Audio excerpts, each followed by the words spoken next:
તમારું નામ અને તમે ક્યાંથી આવો અને તમે શું કરી બતાવશો? મારું નામ બંટી છે.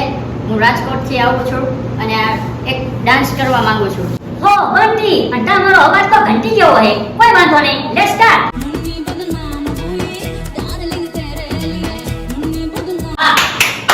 વાહ, બરાબર છે. ડાન્સ હતો. નેક્સ્ટ. મારું નામ મિલિયો, સિંગિંગ કરું છું. હે પૂરા? એટલે હું એવું કહેવા માંગી હતી ગીત ગાય. ઓ મને ખબર હતી એનો બોલી. ચાલુ કરો. માઈક લઈ જાઉં. એ